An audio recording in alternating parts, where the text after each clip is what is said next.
जय श्री कृष्णा। दोस्तों, स्वागत है आपका हमारे YouTube चैनल पर। आज एक बार फिर से आपके लिए लेकर आए हैं भगवान कृष्ण जी का एक नया अनमोल संदेश।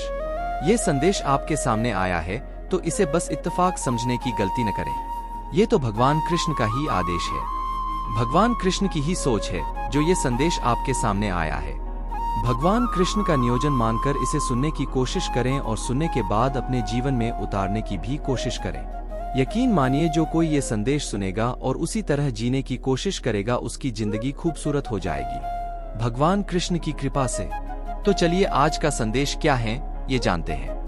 भगवान कृष्ण अपने भक्तों से कहना चाहते हैं कि तू फिक्र मत कर बंदे, कलम हमारे हाथ में है। तू कर्मठ फिक्र जो हुआ नहीं, हम करेंगे वो जो तूने शायद सोचा ही नहीं। अरे तू हर रोज सोचता है कि खुद को बदलेगा, एक नई शुरुआत करेगा, जो हुआ उसे भूल जाएगा, जीवन में आगे बढ़ने की कोशिश करेगा।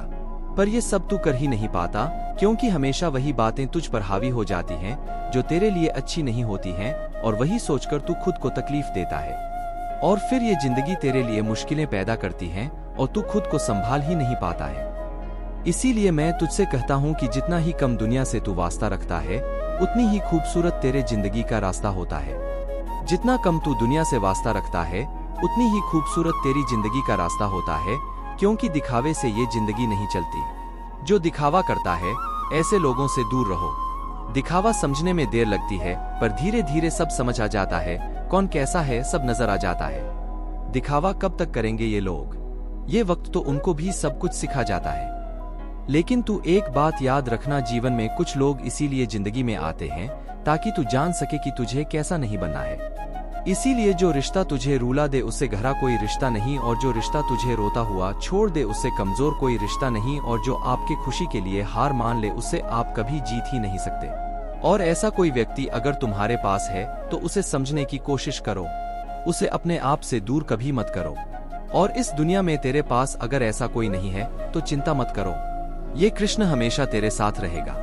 कोई कुछ भी कहे, स्वयं को शांत रखना सीखो, क्योंकि धूप कितनी भी तेज क्यों ना हो, समुंदर को सुखा नहीं पाती है, समुंदर को सुखा नहीं पाती है। तुझे लगता है ये जिंदगी तुझे रुलाती है, लेकिन सच तो ये है कि ये जिंदगी नहीं तुझे रुलाती, बल्कि तेरे मन जैसी बातें नहीं होती, इसीलिए तुझे ये जिंदगी अच्छी नहीं लगती। लेकिन एक बात याद रखना, तेरे हिसाब से ये जिंदगी नहीं चलती। तेरे लिए क्या अच्छा है उस हिसाब से मैं तेरी जिंदगी बनाता हूँ। जिंदगी जीते जीते एक बात याद रखना, तुम्हारी कही सारी समस्याओं का कारण तुम्हारी खामोशी नहीं बल्कि तुम्हारी जुबान होती है। आवश्यकता से ज्यादा बोलना दुखों का कारण बन सकता है, इसीलिए कम बोलो लेकिन स्पष्ट बोलो, और जितना जरूरी है उतना ही बोलो। और इसीलिए शायद मौन को हिंदू धर्म में ऊंचा स्थान है, इसीलिए शायद मौन को हिंदू धर्म में ऊंचा स्थान है। और इतना ही नहीं, सेहत और मौन का भी गहरा संबंध होता है। मौन से मानसिक शांति तुम्हें प्राप्त होती है और विचारों में एकाग्रता आती है। और इसीलिए आज तक बड़े बड़े साधु संतों ने, बड़े बड़े विद्वानों ने मौन धारण करके गुप्त ज्ञान को भी पाल लिया। और तुम्हारी यही समस्या है कि तुम चुप नहीं रह सकते, और चुप न बैठने के कारण कई सारी समस्याओं का तुम्हें सामना करना पड़ता है, और कई सारे समस्याओं को तुम खुद ही आमंत्रित करते हो। जैसे कि घर में क्लेश का कारण भी तुम्हारी जुबान ही होती है। चाहे तो तुम चुप रहकर क्लेश को खत्म कर सकते हो, लेकिन नहीं, तुम लोगों में तो जैसे स्पर्धा चलती है कि कौन सबसे ज्यादा बोलेगा, और इतनी स्पर्धा में जीत किसी की भी नहीं होती। लेकिन फिर भी इनाम में तो तुम्हें बस मिलता है बहुत बड़ा दुख, मनमुटाव, गुस्सा, क्रोध। इसीलिए ज्यादा बोलने से अच्छा है मौन व्रत धारण कर लो। जहां जरूरत है वही बोलना सीखो।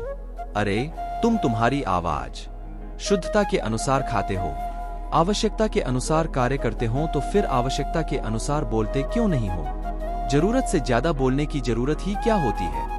अगर तू ठहर के जरा सोचेगा तो तुझे पता चलेगा कि कितना समय तूने ऐसे ही यूं ही व्यर्थ बातें करने में गवा दिया, और जिंदगी के उन बातों में समय गवाया असल में जिसकी तुम्हें जरूरत ही नहीं थी।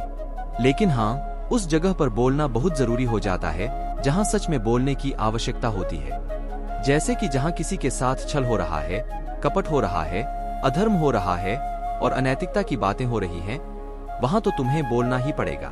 जैसे कि महाभारत में द्रौपदी का वस्त्र हरण जब हुआ, तब अगर भीष्म पितामह, गुरु द्रोणाचार्य या फिर अन्य जो वहां उपस्थित थे, उनमें से अगर कोई भी बोल पड़ता तो शायद महाभारत नहीं होता। इसीलिए हमें कहां बोलना है और कहां चुप रहना है, यह भी समझ में आना चाहिए और इसके लिए मार्गदर्शन करता हूँ मैं। जो मेरी संगत में रहता है उसे समझ में आता है कि कहाँ क्या बोलना है और कहाँ चुप बैठना है। और कुछ जगह तो ऐसी होती है वहां पर तुम्हें चुप ही रहना है। जैसे कि जिस बारे में तुम्हें कुछ पता ही नहीं वहां चुप रहो, ज्यादा मत बोलो। जब दो लोग आपस में बातें कर रहे हैं वहां पर भी तुम कभी मत बोलो, क्योंकि इससे तुम्हारा ही महत्व कम हो जाता है। जब कोई तुम्हें उनकी तकलीफ बता रहा है तो पहले उनकी तकलीफ सुनो, उनका कहना सुनो, बीच में मत बोलो, क्योंकि तुम्हारे बोलने से ज्यादा महत्व उसकी भावनाओं को है। इसीलिए उसकी भावनाएं पहले सुनो फिर उस पर बोलो। ऐसे व्यक्ति के साथ कभी भी बात मत करो जो तुम्हें हर बार ठुकरा देता है या फिर तुम्हारी बातों को महत्व नहीं देता है। तुम्हारे आसपास ऐसे कई लोग होते हैं जो तुम कुछ भी कहो लेकिन वह अनसुना कर देते हैं। अगर तुम्हारे आसपास ऐसे लोग मौजूद हैं तो उनके साथ कभी भी बात मत करो जो तुम्हारी तरक्की से खुश नहीं होते हैं। तुम्हारी तरक्की होने से जिन्हें दुख होता है उनके साथ भी तुम कभी बातें मत करो। तुम अपनी खुशियां उनके साथ कभी मत बांटो।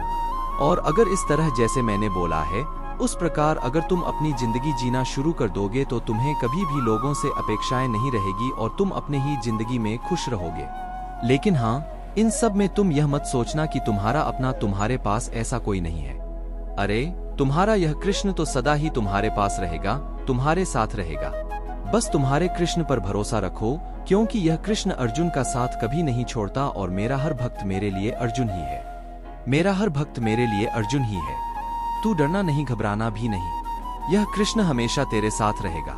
यह कृष्ण हमेशा तेरे साथ रहेगा।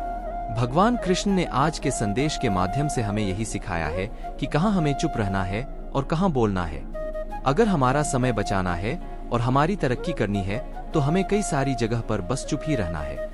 मौन व्रत धारण करना है और बातें करने का मन करे तो बस अपने कृष्ण के साथ ही हमें बातें करनी है, जो हमारी बातें ध्यान से सुनते हैं। दोस्तों, आज का यह संदेश कैसा लगा कमेंट करके जरूर बताइएगा और ऐसे ही नए संदेश सुनने के लिए हमारे चैनल को सब्सक्राइब कीजिएगा। फिर मिलेंगे नए संदेश के साथ, तब तक के लिए बोलते रहिए जय श्री कृष्णा, जय श्री कृष्णा।